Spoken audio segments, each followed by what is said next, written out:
Bonjour à tous et à toutes, j'espère que vous allez bien.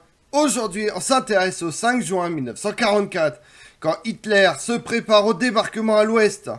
Il pense pouvoir rejeter les Alliés à la mer avant de projeter ses armées à l'est. Le Führer oublie que ses armées ont la maîtrise du ciel et que la Wehrmacht est dispersée sur plus de 4000 km. Partons ensemble sur l'Europe 1944. La garde des côtes méditerranéennes et des Balkans immobilise 77 divisions allemandes, dont 11 panzers. À part l'Italie, il s'agit néanmoins de troupes les plus médiocres. Même constat pour la Norvège, qui maintient dans une attente stérile plus de 15 divisions. Hitler n'a jamais pu se résoudre à les évacuer, tant il craint un basculement de la Suède dans le camp allié. Ce qui lui ôterait le fer de Kiruna et la maîtrise de la Baltique qui demeure le dernier roc de sa stratégie. Le gros abcès de fixation des forces de la Wehrmacht demeure bien sûr l'Union soviétique. 60% des divisions d'infanterie, 55% des divisions Panzer et des Panzer grenadiers, environ 30% des moyens aériens. Les réserves disponibles dans le Troisième Reich sont très faibles et impossibles de compter sur ce qui reste des armées roumaines, hongroises et finnoises. Le seul point où Hitler aurait pu lâcher du terrain, raccourcir ses lignes, épargner des forces pour reconstituer une réserve centrale, c'est le front russe. Ses généraux le lui ont proposé en Biélorussie et dans les pays baltes. Il a refusé sèchement. N'a-t-il pas engagé cette guerre pour se bâtir un empire à l'Est ? Le 6 juin 1944, au matin, Hitler est d'humeur joyeuse. Rejoignant la salle des cartes de l'OKW, il aborde la composition d'un homme qui avait enfin trouvé l'occasion longtemps attendue de régler ses comptes avec son adversaire. Au commandement de l'armée de terre, l'OKH est en charge à partir de 1941 du seul front de l'Est et Hitler en prend la tête, tout en dirigeant la guerre et le reste des opérations à partir d'une structure rivale. Placé un cran plus haut, l'OKW confie au maréchal Keitel. Il s'approche de la carte et lâche ces trois seuls mots dans un gros dialecte autrichien tout à fait inhabituel. Enfin les v'là. Ce témoignage du général Valirmont, adjoint de Keitel, s'explique si on le replace dans la stratégie globale du Troisième Reich à l'été 1944. Depuis novembre 1943, Hitler a cessé d'envoyer des renforts à l'Est. Hommes, chars et munitions sont allés en priorité à l'Ouest. Car le Führer est certain que les anglo-saxons vont débarquer au printemps quelque part entre la baie de Seine et le Cotentin. Il se croit capable de les écraser en quelques jours, de les contraindre à un nouveau Dunkerque, puis après une rocade de 1500 km, d'aller monter en tenaille entre la Russie et la Biélorussie et nord de l'Ukraine. Au même moment, Hitler, conscient qu'un débarquement se prépare et que la bataille décisive va être livrée, accélère la construction du mur de l'Atlantique, en nommant Rommel inspecteur des fortifications côtières.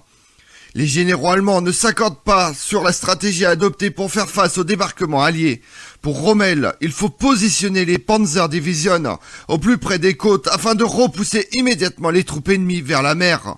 Tandis que pour son supérieur, von Rundstedt, il est préférable de laisser les alliés débarquer pour les vaincre à l'intérieur des terres. Hitler tranche en laissant une partie des divisions près des plages, d'autres plus en retrait. Au regard de l'intense propagande allemande autour du mur de l'Atlantique, la grande confiance dans les fortifications côtières apparaît démesurée. Si certains secteurs concentrent un nombre immense de troupes et de batteries côtières, ainsi dans le Pas-de-Calais, les plages de la baie de Seine situées dans Le Havre et Cherbourg sont beaucoup moins défendues. Aussi, les Alliés mènent-ils une série d'opérations d'intoxication afin de renforcer la conviction d'Hitler qu'un débarquement dans le Pas-de-Calais se prépare. Créant des tanks factices et des faux entrepôts, les Alliés feignent ainsi de concentrer leurs troupes dans le sud-est de l'Angleterre, alors qu'en réalité, les troupes alliées sont concentrées à l'ouest de l'île. Les Allemands mordent à l'hameçon, initialement prévue le 5 juin, l'opération Neptune, qui est la première phase de l'opération Overlord, est reportée d'un jour en raison d'un temps exécrable. Le 5 juin 1944, 1200 navires de guerre ainsi que 4000 navires amphibies quittent leur port d'attache pour débarquer le lendemain. 150 000 hommes sur les plages des côtes normandes. Ceux-ci sont répartis en 5 forces, chacune étant accompagnée d'une force de bombardement naval. Avant que Britanniques, Canadiens et Américains ne posent le pied à terre, les appareils alliés, épaulés par les croiseurs et cuirassiers, ont tiré depuis 5h30 du matin sur les principales batteries de défense. La force aérienne est également mobilisée. Les intenses bombardements près des côtes et sur les lignes arrières coûtent la vie à 2200 civils. Inutile de dire que ce plan n'est plus en prise avec le rapport de force réel. Il ressemble plus à un bégaiement. L'état-major allemand répète une de ces rocades qui ont fait la gloire des armes germaniques. L'avantage des lignes intérieures ayant toujours été jugé décisif. Cela ferait un joli Kriegsspiel sur carte, mais en réalité, il faudrait une incompétence notoire aux adversaires de la Wehrmacht pour permettre l'exécution de ce plan. Plusieurs facteurs s'y opposent. Numéro 1. L'Occident et les Russes ont la maîtrise complète de l'air au-dessus du champ de bataille et de ses approches. Deuxièmement, la Wehrmacht est dispersée sur plus de 4000 km de côtes et de fronts qui délimitent son empire. 55% de ses moyens blindés sont à l'Est. Comment, avec ce qui reste, Hitler peut espérer arriver aux plages? Troisièmement, les services de renseignement allemands sont dans l'erreur. Erreur relative à l'Ouest. On attend un assaut dans le Pas-de-Calais, mais d'autres voix, dont celle d'Hitler, penchent pour la Normandie. Erreur absolue en Union soviétique. L'OKH est certain que le centre de gravité de l'offensive russe d'été est en Ukraine du Nord, sur l'axe Lvov-Cracovie. Il ne se trompe pas tout à fait d'ailleurs. Koniev attaquera bien sûr sur cet axe le 12 juillet. Mais entre-temps, 4 fronts soviétiques auront frappé dans le ventre mou du groupe d'armées centre, l'opération Bagration, où il n'y a aucune concentration sérieuse de Panzer Division.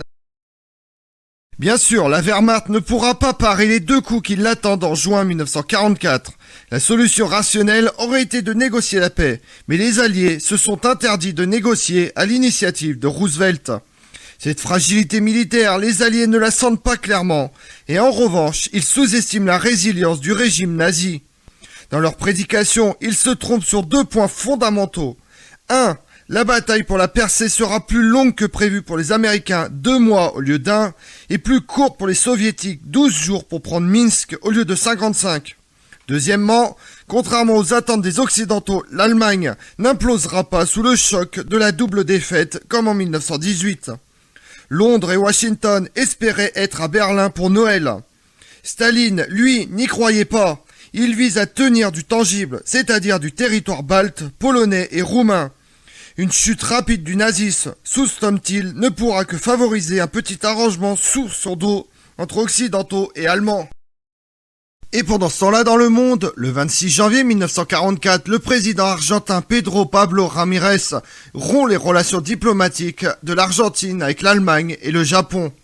Le 29 février, MacArthur lance une reconnaissance en force sur l'île de Manus, début de la campagne des îles de l'Amirauté qui prendra fin le 18 mai. Le 2 juillet 1944, au Brésil, un corps expéditionnaire de 25 000 hommes est envoyé en Italie, dont il comptera 457 tués et 2000 blessés. Comme on l'a vu, malgré la certitude des Alliés de faire exploser et imploser le Troisième Reich, avec la multiplication des fronts et des revers, la guerre se poursuit pendant encore 1 an. Je vous remercie d'avoir suivi cette vidéo en ma compagnie. Si vous voulez connaître mes autres vidéos, retrouvez-moi sur ma chaîne YouTube Tout sur l'Histoire avec Damien, mais également sur les réseaux sociaux, Twitter et Instagram, Histoire Damien. Et pensez à liker, commenter et vous abonner. Je vous remercie à tous.